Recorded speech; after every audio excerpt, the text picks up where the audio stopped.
আমরা সবাই জানি যে আর্টিফিশিয়াল ইন্টেলিজেন্স বা এআই আমাদের দুনিয়াটা পুরোপুরি বদলে দিচ্ছে। এটা নিয়ে তো কোনো সন্দেহই নেই। কিন্তু আসল প্রশ্নটা হলো এই নতুন যুগে একটা ভালো কেরিয়ার, একটা মূল্যবান কেরিয়ার কিভাবে গড়া যেতে পারে। চলুন এই ব্যাপারটাই একটু গভীরে গিয়ে দেখা যাক। কথাটা শুনতে বেশ ধাক্কা লাগার মতো, তাই না? কিন্তু এটাই হয়তো সামনের দিনের কঠিন বাস্তবতা। আমাদের চেনা জানা প্রথাগত শিক্ষাগত যোগ্যতাগুলো এআইয়ের কারণে খুব দ্রুত তাদের দাম হারাচ্ছে। ভাবা যায় ৩০ কোটি। গোল্ডম্যান স্যাক্সের একটা রিপোর্ট বলছে সামনের কয়েক বছরের মধ্যেই প্রায় ৩০ কোটি হোয়াইট কলার চাকরি, মানে ধরুন অফিস ভিত্তিক কাজ, সেগুলো এআই নিয়ে নিতে পারে। এই সংখ্যাটা কিন্তু বিশাল, আর এটা একটা বিরাট সতর্কবার্তা, বিশেষ করে তাদের জন্য যারা মনে করেন ডেস্ক জবই সবচেয়ে নিরাপদ।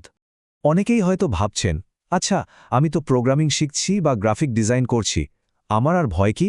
কিন্তু একটু ভেবে দেখুন, ডেভিন এআই বা মিডজার্নির মতো টুলগুলো এখন মানুষের চেয়েও দ্রুত এবং প্রায় বিনে পয়সায় সেই কাজগুলোই করে দিচ্ছে। তাহলে বাঁচার রাস্তাটা কোথায়? হ্যাঁ, বাঁচার রাস্তা অবশ্যই আছে, আর সেটা লুকিয়ে আছে অর্থনীতির একটা খুব পুরনো নীতির মধ্যে, যা আমাদের বুঝতে সাহায্য করবে কেন কিছু নন-টেক বা অ্যানালগ স্কিলের দাম এখন হু করে বাড়ছে। এই ব্যাপারটাকে বলা হচ্ছে অ্যানালগ প্রিমিয়াম। অর্থনীতির একদম বেসিক একটা নিয়ম আছে, যে জিনিসের অভাব তার দাম বেশি। যেহেতু এআই ডিজিটাল দুনিয়ার সবকিছু, যেমন কন্টেন্ট বা স্কিল, খুব সহজ আর সস্তা করে ফেলছে, তাই বাস্তব দুনিয়ার দুর্লভ স্কিল আর অভিজ্ঞতার দাম স্বাভাবিকভাবেই বেড়ে যাচ্ছে। এই স্লাইডটা দেখলে ব্যাপারটা একদম পরিষ্কার হয়ে যাবে। ভাবুন তো, স্পটিফাইতে গান শোনা তো প্রায় বিনে পয়সায়, তাই না? কিন্তু সেই আমরাই আবার হাজার হাজার টাকা দিয়ে লাইভ কনসার্টের টিকিট কাটি। কেন? কারণটা খুব সোজা। কনসার্টের ওই লাইভ অভিজ্ঞতা, ওই ফিল, ওই মানসিক সংযোগটা এআই কোনোদিনও দিতে পারবে না। মানুষ এখন আর শুধু জিনিস চায় না, চায় অভিজ্ঞতা। আচ্ছা, তাহলে এই অ্যানালগ প্রিমিয়ামের ওপর ভর করে ভবিষ্যতের কোন কোন সেক্টর সবচেয়ে নিরাপদ হতে চলেছে? চলুন প্রথম স্তম্ভটা দেখি, আর সেটা হলো কেয়ার গিভিং সেক্টর, মানে সেই সব কাজ যেখানে গভীর মানবিক সংযোগ আর সহানুভূতির দরকার হয়। এই একটা কথাই কিন্তু সব বলে দিচ্ছে। একটা মেশিন হয়তো নিখুঁতভাবে অপারেশনটা করে দেবে, কিন্তু অপারেশন থিয়েটারে ঢোকার আগে যে মানসিক সাহস দরকার, সেই ভরসাটা তো দিতে পারবে না। এই আবেগ আর সাপোর্টের জায়গাটা প্রযুক্তি কখনই নিতে পারবে না। আমাদের পৃথিবী যত বেশি ডিজিটাল হচ্ছে, মানুষ কিন্তু তত বেশি একা হয়ে পড়ছে। আর ঠিক এই কারণে নার্সিং, সাইকোলজি, ফিজিক্যাল থেরাপি বা শিশুদের যত্ন নেওয়ার মতো পেশাগুলোর চাহিদা আগামী 10 বছরে অনেক গুণ বেড়ে যাবে, কারণ এই একাকিত্ব কাটানোর স্কিলটাই তখন সবচেয়ে দামি হবে। ডেটাও কিন্তু একই কথা বলছে। দেখুন, ২০২৩ সালে আমেরিকায় দক্ষ কারিগর বা যারা হাতে কলমে কাজ করেন তাদের বেতন বেড়েছে টেক সেক্টরের চাকরির চেয়েও বেশি হারে। কারণটা পরিষ্কার, জুম কলে তো আর বাথরুমের পাইপ সারানো যায় না, বা চ্যাট জিপিটি দিয়ে একজন অসুস্থ মানুষকে বিছানা থেকে তোলাও যায় না। মানবিক সংযোগের পর এবার আসা যাক আমাদের দ্বিতীয় স্তম্ভে। এটা হলো উন্নত কারুশিল্প। মানে এমন একটা সময় আসছে যখন এআই সব কিছু বানাচ্ছে, তখন মানুষের হাতে তৈরি একটা জিনিসের কদর আর সম্মান দুটোই হবে আকাশ ছোঁয়া। ভবিষ্যতে খরচের জগৎ একটা স্পষ্ট ভাগ দেখা যাবে।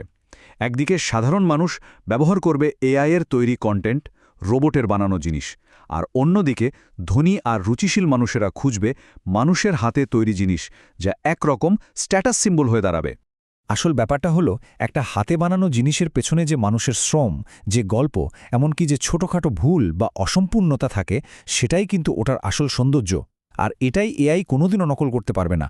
একজন শিল্পী যখন কিছু বানান, তিনি শুধু একটা জিনিস বিক্রি করেন না, তিনি তার সময়, শ্রম আর আবেগের গল্পটা বিক্রি করেন। আর সবশেষে আমাদের তৃতীয় স্তম্ভ, যেটা সবচেয়ে মৌলিক এবং হয়তো সবচেয়ে গুরুত্বপূর্ণ, স্মার্ট অ্যাগ্রিকালচার বা আধুনিক কৃষি। এই কথাটা আমাদের আলোচনাকে একদম মাটির কাছাকাছি নিয়ে আসে, তাই না? দিন শেষে যত প্রযুক্তি আসুক, আমাদের আসল চাহিদা তো খাবার।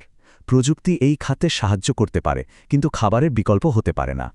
অবাক করা ব্যাপার হলো, যারা টেক দুনিয়ার রাজা, তারাই এখন মাটিতে ফিরছেন।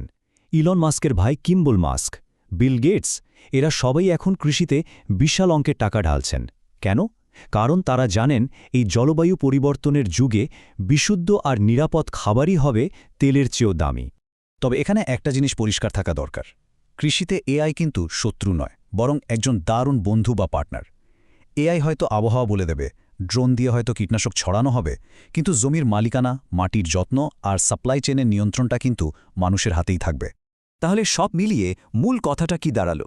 মূল কথাটা হলো, আমরা মানুষরা আবার আমাদের মানবিক সত্তা, আমাদের আবেগ আর অনুভূতির মূল্য নতুন করে বুঝতে শিখছি। ডিজিটাল দুনিয়ায় অনেকটা সময় কাটানোর পর সমাজ এখন আবার সেই সব জিনিসের দিকেই ঝুঁকছে যেগুলো আমাদের মানুষ হিসেবে পরিচয় দেয়। একটা বড়সড় ইউটার্ন যাকে বলে। দেখুন, এআই কেবল সেই কাজগুলোই নিতে পারবে যেগুলো যুক্তিনির্ভর, যেগুলো বারবার একই রকমভাবে করতে হয় এবং যা ডিজিটাল। কিন্তু যে কাজে রক্তমাংসের মানুষের স্পর্শ লাগে, মাটির গন্ধ লাগে আর মানুষের চোখের দিকে তাকিয়ে কথা বলতে হয়, সেই কাজগুলোর চাহিদা কোনোদিনও ফুরোবে না। তাই সবশেষে এই প্রশ্নটা আমাদের সবার নিজেকে করা দরকার। আমরা কি এমন কোনো স্কিল শিখছি যা একটা মেশিন প্রায় বিনে পয়সায় করে দিতে পারে, নাকি এমন কিছু শিখছি যা করার জন্য একজন জলজান্ত মানুষের উপস্থিতিটা দরকার? ভবিষ্যৎ কিন্তু তাদেরই হাতে থাকবে যারা টেকনোলজিকে একটা টুল হিসাবে ব্যবহার করবে, কিন্তু নিজেদের মানবিক গুণগুলোকেই সবচেয়ে বড় সম্পদ বলে মনে করবে।